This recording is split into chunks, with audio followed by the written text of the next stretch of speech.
ವೀಕ್ಷಕರೇ, Kannada commerce class ರೂಮ್ಗೆ ನಿಮ್ಮೆಲ್ಲರಿಗೂ ಸ್ವಾಗತ ಸುಸ್ವಾಗತ. ಇವತ್ತಿನ ದಿನ ನಾನು ನಿಮಗೆ ತಿಳಿಸ್ಕೊಡ್ತಾ ಇರುವಂತಹ ವಿಷಯ ಬಿಸ್ನೆಸ್ ಎಕನಾಮಿಕ್ಸ್. ಈ subject UGC net, KCET, assistant professor ಹಾಗೆಯೇ ಕಾಮರ್ಸ್ ಬೇಸ್ಡ್ ಕಾಂಪಿಟೇಟಿವ್ ಎಕ್ಸಾಮ್ಸ್ಗೆ ತುಂಬಾ ಇಂಪಾರ್ಟೆಂಟ್ ಆಗಿರುತ್ತೆ. ಆದ್ದರಿಂದ ನಿಮಗೆ ಬಹಳ ಇಂಪಾರ್ಟೆಂಟ್ ಪಾಯಿಂಟ್ಸ್ನ ಮಾತ್ರ ಇಲ್ಲಿ ಪ್ರೆಸೆಂಟ್ ಮಾಡ್ತಿದ್ದೀನಿ. ಅಲ್ಲದೆ ಈ ಪಾಯಿಂಟ್ಸು ಎಕ್ಸಾಮ್ಗಳಲ್ಲಿ ನಿಮಗೆ ಸ್ಟೇಟ್ಮೆಂಟ್ಸ್ ರೂಪದಲ್ಲಾದರೂ ಕೇಳಬಹುದು ಅಥವಾ MCQ ರೂಪದಲ್ಲಾದರೂ ಕೇಳಬಹುದು. ಒಂದು ವೇಳೆ ನೀವಿನ್ನೂ ನಮ್ಮ ಚಾನಲ್ಗೆ ಸಬ್ಸ್ಕ್ರೈಬ್ ಆಗಿಲ್ಲ ಅಂದರೆ ಈ ಕೂಡಲೇ ಸಬ್ಸ್ಕ್ರೈಬ್ ಆಗಿ ಹಾಗೆಯೇ ಬೆಲ್ ಐಕಾನ್ ಪ್ರೆಸ್ ಮಾಡಿ. ಎಲ್ಲದಕ್ಕೂ ಮೊದಲು ಬಿಸ್ನೆಸ್ ಎಕನಾಮಿಕ್ಸ್ ಅಂದರೆ ಏನು ನೋಡಿ. ಇದು ಬೇರೆ ಬೇರೆ ಥಿಯರೀಸ್ನ ಇಂಟಿಗ್ರೇಟ್ ಮಾಡಿ ಅದರಿಂದ ಬಿಸ್ನೆಸ್ ಆರ್ಗನೈಸೇಷನ್ ಡಿಸಿಷನ್ ತಗೊಳ್ಳೋದಕ್ಕೆ ಹೆಲ್ಪ್ ಮಾಡುತ್ತೆ. ಅಲ್ಲದೆ ಫ್ಯೂಚರ್ ಪ್ಲಾನ್ ಕೂಡ ಹೆಲ್ಪ್ ಆಗುತ್ತೆ. ಇದನ್ನೇ ಏನಂತ ಕರಿತೀವಿ, ಬಿಸ್ನೆಸ್ ಎಕನಾಮಿಕ್ಸ್. ಹಾಗಾದರೆ ಇಲ್ಲಿ keywords integration, economic theory, decision making. ಇವು ಗೊತ್ತಿದ್ರೆ ನೀವು ಈಸಿಯಾಗಿ ಆನ್ಸರ್ ಮಾಡ್ಬೋದು. ಹೇಗೆ? ಬಿಸ್ನೆಸ್ ಎಕನಾಮಿಕ್ಸ್ ಅನ್ನೋದು ಇಂಟಿಗ್ರೇಟ್ ಮಾಡುತ್ತೆ ಎಕನಾಮಿಕ್ ಥಿಯರೀಸ್ನ, ಅಂದರೆ demand theory, cost theory, price theory. ಇದರ ಬಗ್ಗೆ ಮುಂದಿನ ವಿಡಿಯೋಗಳಲ್ಲಿ ತಿಳಿಸ್ಕೊಡ್ತೀನಿ ನಿಮಗೆ. ಈ ಥಿಯರಿನ ಇಂಟಿಗ್ರೇಟ್ ಮಾಡೋದ್ರಿಂದ ಬಿಸ್ನೆಸ್ಸು ಈಸಿಯಾಗಿ ಡಿಸಿಷನ್ ತಗೊಳ್ಳುತ್ತೆ. ಇದನ್ನೇ ಏನಂತ ಕರಿತೀವಿ, ಬಿಸ್ನೆಸ್ ಎಕನಾಮಿಕ್ಸು. ಇನ್ನು ನೆಕ್ಸ್ಟು ಟೈಪ್ಸ್ ಆಫ್ ಡಿಸಿಷನ್. ಇದರ ಬಗ್ಗೆ ಪ್ರೀವಿಯಸ್ ಇಯರ್ನಲ್ಲಿ ನಿಮಗೆ ತುಂಬಾ ಕ್ವಶನ್ಸ್ ಬಂದಿದ್ವು. ಅಲ್ಲದೆ ಈ ಅಪ್ಕಮಿಂಗ್ ಎಕ್ಸಾಮ್ಗೂ ಇದು ಇಂಪಾರ್ಟೆಂಟ್ ಆಗ್ಬೋದು. ಅಂದರೆ ನಿಮಗೆ ಸ್ಟೇಟ್ಮೆಂಟ್ ರೂಪದಲ್ಲಾದರೂ ಕೇಳ್ಬೋದು, ಕ್ವಶನ್ ಫಾರ್ಮ್ಸ್ ಅಲ್ಲಾದರೂ ಕೇಳ್ಬೋದು, ಅಥವಾ ಮ್ಯಾಥ್ ದ ಫಾಲೋಯಿಂಗ್ ರೂಪದಲ್ಲಾದರೂ ಕೇಳಬಹುದು. ಅದಕ್ಕೆ ಇದನ್ನು ನಾನು ನಿಮಗೆ ಪ್ರೆಸೆಂಟ್ ಮಾಡ್ತಿದ್ದೇನೆ. ಹಾಗಾದರೆ ಮೊದಲಿಗೆ ರ್ಯಾಷನಲ್ ಡಿಸಿಷನ್. ಇಲ್ಲಿ ರ್ಯಾಷನಲ್ ಡಿಸಿಷನ್ನು ಇದೊಂದು ಮಲ್ಟಿ ಸ್ಟೆಪ್ ಪ್ರೋಸೆಸ್. ಇದು ಮೈಂಡಲ್ಲಿ ಮಾಡ್ಕೊಳ್ಳಿ. ಅಂದರೆ ಲಾಜಿಕಲ್ ಅನಾಲಿಸಿಸು, ಸಿಸ್ಟಮೆಟಿಕ್ ಸ್ಟಡಿ ಏನಿದೆ ಕೀವರ್ಡ್ಸು, ಅದಕ್ಕೆ ಅರ್ಥ ಏನು, ಮಲ್ಟಿ ಸ್ಟೆಪ್ ಪ್ರೋಸೆಸ್ಸು. ಯಾಕಂದರೆ ಇಲ್ಲಿ 2 ಆಲ್ಟರ್ನೇಟಿವ್ಸ್ ಇರುತ್ತೆ, ಆದರೆ ನೀವು ಒಂದು ಚಾಯ್ಸ್ ತೆಗೆದುಕೊಳ್ಳುವಂಥ ಸಿಸ್ಟಮೆಟಿಕ್ ಸ್ಟಡಿ ಇದಾಗಿದೆ. ಇನ್ನೂ ಸಿಂಪಲ್ ಆಗಿ ಹೇಳ್ಬೇಕಂದ್ರೆ ಸ್ಟೆಪ್ ಬೈ ಸ್ಟೆಪ್ ಏನು ಪ್ರಾಬ್ಲಮ್ಗೆ ಸೊಲ್ಯೂಷನ್ ಫೈಂಡ್ ಮಾಡೋದಾಗಿದೆ. ಇದನ್ನೇ ಏನಂತ ಕರಿತೀವಿ, rational decision. Step by step, multi stage, logical analysis, systematic study ಏನೇ ಕೊಟ್ಟರು ಯಾವುದಕ್ಕೆ ಸಂಬಂಧಿಸಿರುತ್ತೆ, ರ್ಯಾಷನಲ್ ಡಿಸಿಷನ್. ಹಾಗಾದರೆ ಇದಕ್ಕೆ ಬೆಸ್ಟ್ ಎಕ್ಸಾಂಪಲ್ ಅಂದರೆ ಯಾವುದಂದರೆ, ಇಲ್ಲಿ ನೀವು COVID-19 ಸಿಚುಯೇಷನ್ ಅಥವಾ ಲಾಕ್ಡೌನ್ ಟೈಮಲ್ಲಿ ನಾವು ಹೊರಗೆ ಹೋಗಬೇಕೋ ಬೇಡವೋ, ಇಲ್ಲಿ 2 ಆಲ್ಟರ್ನೇಟಿವ್ ಇದೆ. ನಿಮಗೆ ಯಾವುದಾದ್ರೂ ಒಂದು ಆಲ್ಟರ್ನೇಟಿವ್ ತಗೊಳಕ್ಕೆ ಮಾತ್ರ ಚಾಯ್ಸ್ ಇದೆ. ಇನ್ನು ಇದಕ್ಕೆ ಆಪೋಸಿಟ್ ಯಾವುದು, ಇರ್ರ್ಯಾಷನಲ್ ಇರುತ್ತೆ. ಈ ಇರ್ರ್ಯಾಷನಲ್ ಅಂದರೆ ಓನ್ ಡಿಸಿಷನ್ ತಗೊಳ್ಳೋದು. ಈ ಓನ್ ಡಿಸಿಷನ್ನ ಕಂಪ್ನಿಯಲ್ಲಿ ಅಲೋ ಮಾಡಲ್ಲ. ಯಾಕಂದರೆ ಇದರಿಂದ ಎಕನಾಮಿಕ್ ಥ್ರೆಟ್ ಆಗುತ್ತೆ, ಆಸ್ ವೆಲ್ ಆಸ್ ಲಾಸ್ ಕೂಡ ಆಗುತ್ತೆ. Next program decision. ಇದೊಂದು ರೂಟೀನ್ ಆರ್ ರಿಪಿಟೇಟಿವ್ ಆಗಿ ಮ್ಯಾನೇಜರು ಕಂಪನಿಯ ರೂಲ್ಸು, ಪ್ರೊಸೀಜರು, ಲಿಮಿಟ್ ಒಳಗೆ ಡಿಸಿಷನ್ ತಗೊಳ್ಳೋದಾಗಿದೆ. ಹಾಗಾದರೆ ಇಲ್ಲಿ ಕೀವರ್ಡ್ ಏನಾಗುತ್ತೆ, ರೊಟೀನು, ರಿಪಿಟೇಟಿವ್. ಇಲ್ಲಿ ಇನ್ನೊಂದು ವರ್ಡು ವಿತಿನ್ ದ ಲಿಮಿಟೇಷನ್ಗೆ ಆಂಬಿಟ್ ಅಂತಲೂ ಕರೀತಾರೆ. ಅಂದರೆ ಮ್ಯಾನೇಜರು ಕಂಪನಿ ರೂಲ್ಸ್ ರೆಗ್ಯುಲೇಷನ್ ಏನಿದೆ ಅದರ ಒಳಗಡೆನೆ ಡಿಸಿಷನ್ಸ್ ತಗೊಂಡ್ರೆ ಅದನ್ನ ಏನಂತ ಕರಿತೀವಿ, ಪ್ರೋಗ್ರಾಮ್ಡ್ ಡಿಸಿಷನ್ ಅಂತ ಕರಿತೀವಿ. ಅಲ್ಲದೆ ಇದೇನಾಗಿರುತ್ತೆ, ರೊಟೀನ್ ಅಥವಾ ರಿಪಿಟೇಟಿವ್, ಮತ್ತೆ ಮತ್ತೆ ತಗೊಳ್ತಾ ಇರಬೇಕು. ಅಂದರೆ ಹೇಗೆ ಎಕ್ಸಾಂಪಲ್ ಅಂದರೆ recording office supply regularly. Regular ಆಗಿ ಆಫೀಸ್ ಸಪ್ಲೈ ಕೊಟ್ಟಿದ್ದೀವಿ ಏನೆಲ್ಲ, ತಗೊಂಡಿದ್ದೀವಿ ಏನೆಲ್ಲ ಅನ್ನೋದನ್ನ ರೆಕಾರ್ಡ್ ಮಾಡೋದೇ ಏನಾಗಿರುತ್ತೆ, ಪ್ರೋಗ್ರಾಮ್ಡ್ ಡಿಸಿಷನ್. ಇನ್ನು ನಾನ್ ಪ್ರೋಗ್ರಾಮ್ಡ್ ಡಿಸಿಷನ್ ವೈಸ್ ವರ್ಸ, ಅಂದರೆ ಇದರಲ್ಲಿ ಬೇರೆ ಆಪೋಸಿಟ್ ಆಗಿರುತ್ತೆ, ಸಿಂಗಲ್ ಟೈಮ್ ಡಿಸಿಷನ್ ಆಗಿರುತ್ತೆ. ಇದು ಯಾವುದು, ನಾನ್ ಪ್ರೋಗ್ರಾಮ್ಡು ಸಿಂಗಲ್ ಟೈಮ್ ಡಿಸಿಷನ್ ಆಗಿರುತ್ತೆ. ಅಂದರೆ ಹೇಗೆ, ಯಾವ ಆರ್ಗನೈಸೇಷನ್ ಅಕ್ವೈರ್ ಮಾಡ್ಕೋಬೇಕು ಅಥವಾ ಗ್ಲೋಬಲ್ ಮಾರ್ಕೆಟಲ್ಲಿ ನಮ್ಮ ಕಂಪ್ನಿಗೆ ಡಿಮ್ಯಾಂಡ್ ಇದೆಯೋ ಇಲ್ವೋ ಅನ್ನೋದೆಲ್ಲ ಯಾವುದ್ರಲ್ಲಿ ಬರುತ್ತೆ, ನಾನ್ ಪ್ರೋಗ್ರಾಮ್ಡು. ಇಂಡಿವಿಜುವಲ್ ಡಿಸಿಷನ್ ಅಂದರೆ ಒಬ್ಬ ವ್ಯಕ್ತಿ ಮಾತ್ರ ಡಿಸಿಷನ್ ತಗೊಳ್ಳೋದಕ್ಕೆ ಇಂಡಿವಿಜುವಲ್ ಡಿಸಿಷನ್ ಅಂತ ಕರೀತಾರೆ. ಅಂದರೆ ನೆಕ್ಸ್ಟು ಯಾವ ಕೆಲಸ ಮಾಡಬೇಕು ಅಥವಾ ಟಾಸ್ಕ್ ತಗೋಬೇಕು, ಯಾವ ಬುಕ್ ಓದಬೇಕು, ಊಟ ತಿನ್ನಬೇಕೋ ಬೇಡವೋ, ಅಂದರೆ ಅದು ಪರ್ಸನಲ್ ಲೈಫ್ಗೆ ಸಂಬಂಧಿಸಿರುತ್ತೆ. ಅದನ್ನೇ ಏನಂತ ಕರಿತೀವಿ, ಇಂಡಿವಿಜುವಲ್ ಡಿಸಿಷನ್. ಇನ್ನು ಸ್ಪಾಂಟೇನಿಯಸ್ ಡಿಸಿಷನ್, ಇದು ಕೂಡ ತುಂಬ ಇಂಪಾರ್ಟೆಂಟು. ಯಾಕಂದರೆ decision which are taken without conscious thought. All of sudden ಕೆಲವೊಂದು ಸಮಯ ಡಿಸಿಷನ್ ತೊಗೊಬೇಕಾಗುತ್ತೆ. ಇದನ್ನೇ ಏನಂತ ಕರಿತೀವಿ, ಸ್ಪಾಂಟೇನಿಯಸ್ ಡಿಸಿಷನ್. ಅಂದರೆ ಡ್ರಾಟು, ಸ್ಟ್ರೈಕು, ಲಾಕ್ಡೌನು ಈ ರೀತಿ ಸಿಚುಯೇಷನ್ ಬಂದಾಗ ಇಮಿಡಿಯೇಟ್ ಡಿಸಿಷನ್ ರಿಕ್ವೈರ್ ಇರುತ್ತೆ. ಇದನ್ನ ಏನಂತ ಕರಿತೀವಿ, ಸ್ಪಾಂಟೇನಿಯಸ್ ಡಿಸಿಷನ್. ಇನ್ನು ಲಾ ಆಫ್ ಡಿಮ್ಯಾಂಡ್. ಈಗ ಇಲ್ಲಿ ನೋಡಿ, ನಿಮಗೆ ಡಿಮ್ಯಾಂಡ್ ಬಗ್ಗೆ ಇಲ್ಲಿ ಇಂಟ್ರೊಡಕ್ಟರಿ ಪಾರ್ಟ್ ಎಕ್ಸ್ಪ್ಲೈನ್ ಮಾಡ್ತೀನಿ. ನೆಕ್ಸ್ಟ್ ಅಪ್ಕಮಿಂಗ್ ವಿಡಿಯೋದಲ್ಲಿ ಇದರ ಬಗ್ಗೆ ಪೂರ್ಣ ಮಾಹಿತಿ ಕೊಡ್ತೀನಿ. ಸಿಂಪಲ್ ಆಗಿ ಹೇಳ್ಬೇಕಂದ್ರೆ ಇದೊಂದು opposite relation between price of commodity ಮತ್ತು ಕ್ವಾಂಟಿಟಿ ಆಫ್ ಡಿಮ್ಯಾಂಡ್ ಆಗಿರುತ್ತೆ. ಇನ್ನೂ ಸಿಂಪಲ್ ಆಗಿ ಹೇಳಬೇಕಂದ್ರೆ ಪ್ರೈಸ್ ಇನ್ಕ್ರೀಸ್ ಆದಾಗ ಡಿಮ್ಯಾಂಡ್ ಕಡಿಮೆ ಆಗುತ್ತೆ, ಈ ಪ್ರೈಸ್ ಇನ್ಕ್ರೀಸ್ ಆದಾಗ ಡಿಮ್ಯಾಂಡ್ ಕಡಿಮೆ ಆಗುತ್ತೆ, ಹಾಗೆಯೇ ಪ್ರೈಸ್ ಡಿಕ್ರೀಸ್ ಆದಾಗ ಡಿಮ್ಯಾಂಡ್ ಏನಾಗುತ್ತೆ, ಇನ್ಕ್ರೀಸ್ ಆಗುತ್ತೆ. ಇದನ್ನೇ ಏನಂತ ಕರಿತೀವಿ, ಲಾ ಆಫ್ ಡಿಮ್ಯಾಂಡ್. ಇದು ಈಸಿ. ಆದರೆ ಇಲ್ಲಿ ಇಂಪಾರ್ಟೆಂಟ್ ಆಗಿರೋದು, ಇದೆಲ್ರಿಗೂ ಗೊತ್ತಿದೆ, ಆದರೆ ಇಂಪಾರ್ಟೆಂಟ್ ಅಂದರೆ ಏನಂದರೆ ಈ ಥಿಯರಿನ ಆಲ್ಫ್ರೆಡ್ ಮಾರ್ಷಲ್ಲು ಯಾವಾಗ ಪಬ್ಲಿಕೇಶನ್ ಮಾಡಿದ್ರು ಅಂತಲೂ ಕೇಳ್ಬೋದು. ಹಾಗಾದರೆ ಯಾವಾಗ ಮಾಡಿದರು? 1776 ಆಲ್ಫ್ರೆಡ್ ಮಾರ್ಷಲ್ಲು ಈ ಥಿಯರಿನ ಪಬ್ಲಿಕೇಶನ್ ಮಾಡ್ತಾರೆ. ಆದರೆ ಯೂನಿವರ್ಸಲ್ ಆಗಿ ಅಕ್ಸೆಪ್ಟ್ ಮಾಡಿದ್ದು ಎಕನಾಮಿಸ್ಟು 1890 ಅಕ್ಸೆಪ್ಟ್ ಮಾಡ್ತಾರೆ. ಇವೆ 2 ಇಯರ್ಸು ಏನಿದೆ ತುಂಬ ಇಂಪಾರ್ಟೆಂಟ್ ಆಗ್ಬೋದು, ತಿಳ್ಕೊಂಡಿರಿ. ನೆಕ್ಸ್ಟು, ಹಾಗಾದರೆ ಪ್ರೈಸನ್ನು ಬಿಟ್ಟು ಇನ್ನೂ ಯಾವೆಲ್ಲ ಫ್ಯಾಕ್ಟರ್ಸು ಲಾ ಆಫ್ ಡಿಮ್ಯಾಂಡ್ ಮೇಲೆ ಅಫೆಕ್ಟ್ ಆಗುತ್ತೆ ಅಂದರೆ ಇಲ್ಲಿದೆ ನೋಡಿ.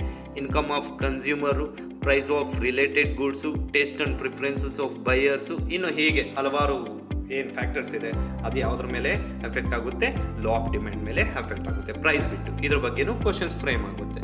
ಇನ್ನು ಇದೊಂದು ತುಂಬ ಇಂಪಾರ್ಟೆಂಟು, ಯಾವುದು? Exemptions of law of demand. ಅಂದರೆ ಲಾ ಆಫ್ ಡಿಮ್ಯಾಂಡು ಯಾವುದೇ ಪ್ರಭಾವ ಬೀರಲ್ಲ, ಏನೇ ಚೇಂಜ್ ಆಗಲಿ ಈ ವಸ್ತುಗಳು ಏನಿದಾವೆ ಅದರ ಮೇಲೆ ಎಫೆಕ್ಟ್ ಆಗಲ್ಲ. ಆ ಥರ ವಸ್ತುಗಳು ಯಾವುವು? ಇಲ್ಲಿ ನೋಡಿ, ಇನ್ಫೀರಿಯರು ಆರ್ ಗಿಫನ್ ಎರಡೂ ಒಂದೇ. ತುಂಬ ಜನ ಎಕ್ಸಾಮ್ಸಲ್ಲಿ ಇನ್ಫೀರಿಯರ್ ಅಂತ ಕೇಳಿದ್ರು ಕನ್ಫ್ಯೂಷನ್ ಆಗ್ತೀರಾ, ಗಿಫನ್ ಅಂತ ಕೇಳಿದ್ರು ಕನ್ಫ್ಯೂಷನ್ ಆಗ್ತೀರಾ, ಬಟ್ ಎರಡೂ ಒಂದೇ. ಹಾಗೆಯೇ ಇಲ್ಲಿ ಇನ್ನೂ ಇಂಪಾರ್ಟೆಂಟು ವೆಬ್ಲನ್ ಗೂಡ್ಸ್ ಅಂತ ಬರುತ್ತೆ. ಇವು 3 ಅಂದರೆ ಇಲ್ಲಿ ಎರಡೇ, ಬಟ್ ನೀವೇನಾಗ್ತೀರಾ ಇನ್ಫೀರಿಯರ್ ಆರ್ ಗಿಫನ್ ಅಂತ ಕನ್ಫ್ಯೂಷನ್ ಆಗ್ತೀರಾ. ಆದರೆ ಇನ್ಫೀರಿಯರು, ಗಿಫನ್ನು, ವೆಬ್ಲನ್ ಗೂಡ್ಸ್ಗೆ ಡಿಫ್ರೆನ್ಸ್ ತಿಳ್ಕೊಂಡಿರಿ. ಹಾಗಾದರೆ ಇಲ್ಲಿ ನಿಮಗೆ ಮೊದಲಿಗೆ ಯಾವುದು ಬರುತ್ತೆ? Inferior or Giffen goods. ಈ ಇನ್ಫೀರಿಯರು ಅಥವಾ ಗಿಫನ್ ಗೂಡ್ಸ್ಗೆ ಯಾವುದೇ ಸಬ್ಸ್ಟಿಟ್ಯೂಟ್ ಇಲ್ಲ. ಇದು ಮಾಡ್ಕೊಳ್ಳಿ. ಸಬ್ಸ್ಟಿಟ್ಯೂಟ್ ಅಂದರೆ ಇವಾಗ ನಾವು ಅಡುಗೆಗೆ ಉಪ್ಪು ಹಾಕಲೇಬೇಕು, ಉಪ್ಪನ್ನು ಬಿಟ್ಟು ಸಕ್ಕರೆ ಹಾಕೋಕ್ಕಾಗಲ್ಲ, ಅಥವಾ ಉಪ್ಪಿನ ಬದಲು ಬೇರೆ ಯಾವುದಿಲ್ಲ. ಈಗ ಲೈಕ್ ಟೊಮೆಟೊಗೆ ಹುಣಸೆ ಹಣ್ಣು ಇದೆ, ಹುಳಿ, ನಾವು ಹಾಕ್ಕೊಬೋದು. ಸಕ್ಕರೆಗೆ ಬೆಲ್ಲ ಇದೆ, ಸಬ್ಸ್ಟಿಟ್ಯೂಟ್. ಬಟ್ ಉಪ್ಪಿಗೆ ಯಾವುದೇ ಸಬ್ಸ್ಟಿಟ್ಯೂಟ್ ಇಲ್ಲ. ಈ ಥರವನ್ನೇ ಏನಂತ ಕರಿತೀವಿ? ಇನ್ಫೀರಿಯರ್ ಆರ್ ಗಿಫನ್ ಗೂಡ್ಸ್ ಅಂತ ಕರಿತೀವಿ. ಹಾಗಾದರೆ ಯಾವುದೆಲ್ಲ ಎಕ್ಸಾಂಪಲ್ ಬರುತ್ತೆ ಅಂದರೆ ರೈಸು, ಸಾಲ್ಟು, ಪೊಟೆಟೊ, ಈ ರೀತಿ ಇವೆಲ್ಲ ಏನು ಬಂದ್ಬಿಡುತ್ತೆ? ಇನ್ಫೀರಿಯರ್ ಗೂಡ್ಸ್ಗೆ ಎಕ್ಸಾಂಪಲ್ ಬರುತ್ತೆ. Next Prestige goods. ಈ ಪ್ರೆಸ್ಟೀಜ್ ಗೂಡ್ಸ್ ಅಂತ ಬಂದಾಗ ಡೈಮಂಡು ಅಥವಾ ಆ್ಯಂಟಿಕು ಎಕ್ಸೆಟ್ರಾ.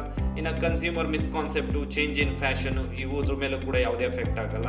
ವೆಬ್ಲನ್ ಗೂಡ್ಸು, ಈ ವೆಬ್ಲನ್ ಗೂಡ್ಸು ಹೈ ಕ್ವಾಲಿಟಿ ಗೂಡ್ಸ್ ಆಗಿರುತ್ತೆ, ಹಾಗೆಯೇ ಲಕ್ಸುರಿಯಸ್ ಗೂಡ್ಸ್ ಆಗಿರುತ್ತೆ. ಅಂದರೆ ಎಕ್ಸಾಂಪಲ್ ಏನು? ಲಕ್ಸುರಿಯಸ್ ಕಾರ್ಸು, ಸೋಫಾಸು, ಇವೆಲ್ಲ ಏನು ಬರುತ್ತೆ? ವೆಬ್ಲನ್ ಗೂಡ್ಸಲ್ಲಿ ಬಂದ್ಬಿಡುತ್ತೆ. ಅದರಿಂದ ಇವನ್ನ ಸ್ವಲ್ಪ ಕಾನ್ಸಂಟ್ರೇಟ್ ಮಾಡಿ ನೋಟ್ಸ್ ಮಾಡ್ಕೊಳ್ಳಿ. ಇನ್ನು next major terms of demand ಅಂತ ಇದೆ. ಇಲ್ಲಿ ಮೇಜರ್ ಟರ್ಮ್ಸ್ ಆಫ್ ಡಿಮ್ಯಾಂಡಲ್ಲಿ ಮೊದಲಿಗೆ ಶಿಫ್ಟ್ ಇನ್ ಡಿಮ್ಯಾಂಡ್. ನೋಡಿ, ಡಯಾಗ್ರಾಮ್ ಮುಖಾಂತರ ತಿಳಿಸ್ಕೊಡ್ತೀನಿ, ಅದರಿಂದ ನಿಮಗೆ ಈ ಡಯಾಗ್ರಾಮನ್ನು ತಿಳ್ಕೊಂಡಿದ್ದೆ ಆದರೆ ಈಸಿಯಾಗಿ ಬಂದ್ಬಿಡುತ್ತೆ. ನಮಗೆಲ್ಲ ಗೊತ್ತು ಶಿಫ್ಟ್ ಇನ್ ಡಿಮ್ಯಾಂಡು ಯಾವ ರೀತಿ ಇರುತ್ತೆ. ಇದು ಆಲ್ವೇಸ್ ವೈ ಆಗಿರುತ್ತೆ, ಇದು ಆಲ್ವೇಸ್ ಎಕ್ಸ್ ಆಗಿರುತ್ತೆ, ಇದು ಆಲ್ವೇಸ್ ಪ್ರೈಸ್ ಆಗಿರುತ್ತೆ, ಇದು ಆಲ್ವೇಸ್ ಡಿಮ್ಯಾಂಡ್ ಆಗಿರುತ್ತೆ. ಇದು ಡಿಮ್ಯಾಂಡ್ ಕರ್ವ್ಸ್. ಇದು D1, ಇದು ಡಿ ಮಾತ್ರ. ಓಕೆ, ಹಾಗಾದರೆ ಇದನ್ನು ಏನು ಹೇಳಬೇಕು ಅಂದರೆ ಸಿಂಪಲ್ ಆಗಿ ಹೇಳೋದಾದರೆ ಡಿಮ್ಯಾಂಡ್ ಜಾಸ್ತಿ ಆದಾಗೆಲ್ಲ ಪ್ರೈಸು ಸಹ ಎವ್ರಿ ಲೆವೆಲಲ್ಲಿ ಇನ್ಕ್ರೀಸ್ ಆಗ್ತಾ ಇರುತ್ತೆ. ಅಂದರೆ ನಿಂಗೆ ಡಿಮ್ಯಾಂಡ್ ಇನ್ಕ್ರೀಸ್ ಆದಾಗೆಲ್ಲ ಪ್ರೈಸು ಕೂಡ ಏನಾಗ್ತಾ ಇರುತ್ತೆ? ಇನ್ಕ್ರೀಸ್ ಆಗ್ತಾ ಹೋಗ್ತಾ ಇರುತ್ತೆ. ಇದು ಪ್ರೈಸು ಇನ್ಕ್ರೀಸ್ ಆಗ್ತಾ ಹೋಗ್ತಾ ಇರುತ್ತೆ. ಅಲ್ಲದೆ ಬೆಸ್ಟ್ ಎಕ್ಸಾಂಪಲ್ ಅಂದರೆ ಇಲ್ಲಿ ಕೊಕೊ ಕೋಲಾ ಕುಡಿಯೋದು ಈಗ ಫ್ಯಾಷನ್ ಆಗೋಗಿದೆ. ಆದ್ದರಿಂದ ಏನು ಮಾಡ್ತಾ ಇದ್ದಾರೆ? ಪ್ರೈಸು ಸಹ ಎವ್ರಿ ಲೆವೆಲಲ್ಲಿ ಇನ್ಕ್ರೀಸ್ ಮಾಡ್ತಾ ಇದ್ದಾರೆ. ಇದನ್ನೇ ಏನಂತ ಕರಿತೀವಿ? ಶಿಫ್ಟ್ ಇನ್ ಡಿಮ್ಯಾಂಡ್ ಅಂತ ಕರಿತೀವಿ. ಈ ಡಿಮ್ಯಾಂಡ್ ಕರ್ವು ರೈಟ್ ವರ್ಡ್ ಆದರೂ ಶಿಫ್ಟ್ ಆಗ್ಬೋದು ಅಥವಾ ಲೆಫ್ಟ್ ವರ್ಡ್ ಆದರೂ ಶಿಫ್ಟ್ ಆಗ್ಬೋದು. ನೋಡಿ, ಪ್ರೀವಿಯಸ್ ಇಯರಲ್ಲಿ ಈ ಕ್ವಶನ್ ಅಂದರೆ 2020 ಫ್ರೇಮ್ ಆಗಿತ್ತು. ಅಂದರೆ always shift in demand, y axis always vertical, x axis always horizontal. ಇವು ತಿಳ್ಕೊಂಡಿರ್ಬೇಕು. ನಾವು ಇವೆಲ್ಲ ನೆಗ್ಲೆಕ್ಟ್ ಮಾಡ್ಬಿಡ್ತೀವಿ. ಈ y indicates price, x indicates demand curve, ಈ ರೀತಿ ಎಲ್ಲ ಇರುತ್ತೆ. ಅದಕ್ಕೆ ತುಂಬ ಇಂಪಾರ್ಟೆಂಟ್ ಆಗಿ ಇದ್ರ ಬಗ್ಗೆ ತಿಳ್ಕೊಳ್ಳಿ. ಡಯಾಗ್ರಾಮ್ಸು ಅಷ್ಟೇ, ಡಯಾಗ್ರಾಮ್ಸು ಗೊತ್ತಿದ್ರೆ ಈಸಿಯಾಗಿ ಆನ್ಸರ್ ಮಾಡ್ಬೋದು. ಇನ್ನು ನೆಕ್ಸ್ಟು ಎಕ್ಸ್ಪೆನ್ಷನ್ ಆಫ್ ಡಿಮ್ಯಾಂಡು. ಇದರ ಅರ್ಥ ಗೂಡ್ಸ್ ಪ್ರೈಸ್ ಕಡಿಮೆ ಆದಾಗೆಲ್ಲ, ಅಂದರೆ ಪ್ರೈಸು ಡಿಕ್ರೀಸ್ ಆದಾಗೆಲ್ಲ ಏನಾಗುತ್ತೆ? ಕ್ವಾಂಟಿಟಿ ಆಫ್ ಡಿಮ್ಯಾಂಡು ಇನ್ಕ್ರೀಸ್ ಆಗುತ್ತೆ. ಹಾಗೆಯೇ ಇದನ್ನ ಅಂದರೆ ಇಲ್ಲಿ ಏನಾಗುತ್ತೆ? ವೈಸ್ ವರ್ಸ ಇರಲ್ಲ, ಅದು ತಿಳ್ಕೊಳ್ಳಿ. ಆಪೋಸಿಟ್ ಇರಲ್ಲ, just price of goods increase ಆದಾಗೆಲ್ಲ ಕ್ವಾಂಟಿಟಿ ಆಫ್ ಡಿಮ್ಯಾಂಡು ಏನಾಗುತ್ತೆ, ಇನ್ಕ್ರೀಸ್ ಆಗ್ತಾ ಹೋಗ್ತಾ ಇರುತ್ತೆ. ಅಂದರೆ ಪ್ರೈಸ್ ಡಿಕ್ರೀಸ್ ಆಗುತ್ತೆ, ಡಿಮ್ಯಾಂಡು ಇನ್ಕ್ರೀಸ್ ಆಗ್ತಾ ಇರುತ್ತೆ. ಇದನ್ನು ಏನಂತ ಕರಿತೀವಿ, ಎಕ್ಸ್ಪೆನ್ಷನ್ ಆಫ್ ಡಿಮ್ಯಾಂಡ್. ಎಕ್ಸಾಂಪಲ್ ಹೇಗೆ, ಕನ್ಸ್ಯೂಮರು ಮಿಲ್ಕ್ ಪ್ರೈಸ್ ಜಾಸ್ತಿ ಆದಾಗ ಏನು ಮಾಡ್ತಾನೆ, ಅದರ ಯೂಸೇಜು ಕಡಿಮೆ ಮಾಡ್ತಾನೆ. ಯಾಕೆ, in order to save a money. ಹಾಗಾದರೆ ಇಲ್ಲಿ ಡಯಾಗ್ರಾಮನ್ನು ಯಾವ ರೀತಿ ತೋರಿಸ್ಬೋದು ಅಂದರೆ, ಸಿಂಪಲ್ ಆಗಿ ತೋರಿಸೋದಾದರೆ, ಇದು ಆಲ್ವೇಸ್ ವೈ ಆಕ್ಸಿಸು, ಇದು ಆಲ್ವೇಸ್ ಎಕ್ಸ್ ಆಕ್ಸಿಸು. ನಿಮಗೆ ಈ ರೀತಿ ಡಯಾಗ್ರಾಮ್ ಬರುತ್ತೆ. ಇದು ಡಿಮ್ಯಾಂಡ್ ಕರ್ವ್ ಆಗಿರುತ್ತೆ. ಈ ರೀತಿ ಈ ಡಯಾಗ್ರಾಮ್ದಲ್ಲಿ ಜ್ಞಾಪಕದಲ್ಲಿ ಇಟ್ಕೊಂಡ್ರೆ ಈಸಿಯಾಗಿ ಆನ್ಸರ್ ಮಾಡಬಹುದು. ಇನ್ನು ಕೊನೆಯದಾಗಿ ಕಾಂಟ್ರಾಕ್ಷನ್ ಆಫ್ ಡಿಮ್ಯಾಂಡ್ ಅಂತ ಬರುತ್ತೆ. ಅಂದರೆ when there is a quantity of demand as a result of rise in price. ಅಂದರೆ ಪ್ರೈಸ್ ಇನ್ಕ್ರೀಸ್ ಆದಾಗ ಕ್ವಾಂಟಿಟಿ ಆಫ್ ಡಿಮ್ಯಾಂಡ್ ಏನಾಗುತ್ತೆ, ಡಿಕ್ರೀಸ್ ಆಗುತ್ತೆ. ನೋಡಿ, ಇದಕ್ಕೆ ಆಪೋಸಿಟ್, ಎಕ್ಸ್ಪೆನ್ಷನ್ಸ್ಗೆ ಕಾಂಟ್ರಾಕ್ಷನ್ನು ಆಪೋಸಿಟ್ ಆಗಿರುತ್ತೆ. ಇಲ್ಲೇನಾಗುತ್ತೆ, ಏನು ಪ್ರೈಸಸ್ಸು ಡಿಕ್ರೀಸ್ ಆಗುತ್ತೆ, ಕ್ವಾಂಟಿಟಿ ಆಫ್ ಡಿಮ್ಯಾಂಡು ಇನ್ಕ್ರೀಸ್ ಆಗುತ್ತೆ. ಬಟ್ ಇಲ್ಲಿ ಕಾಂಟ್ರಾಕ್ಷನಲ್ಲಿ ಪ್ರೈಸ್ ಇನ್ಕ್ರೀಸ್ ಆಗುತ್ತೆ, ಇದು ಡಿಮ್ಯಾಂಡು ಡಿಕ್ರೀಸ್ ಆಗುತ್ತೆ. ಹಾಗಾದರೆ ಇದನ್ನು ಎಕ್ಸಾಂಪಲ್ ಕೊಡೋದಾದರೆ ಡಯಾಗ್ರಾಮ್ ಮುಖಾಂತರ,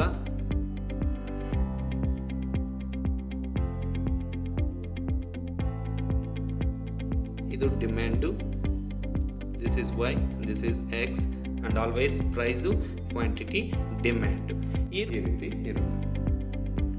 ನೀವು ಹೀಗೆ ಡಿಮ್ಯಾಂಡ್ ಕರ್ವ್ಸು ಅಥವಾ ಏನು ಡಯಾಗ್ರಾಮ್ಸ್ ಇದೆ ಇದನ್ನು ಮೈಂಡಲ್ಲಿ ಮಾಡಿಕೊಂಡ್ರೆ ಈಸಿಯಾಗಿ ಆನ್ಸರ್ ಮಾಡ್ಬೋದು. Next important concepts and person.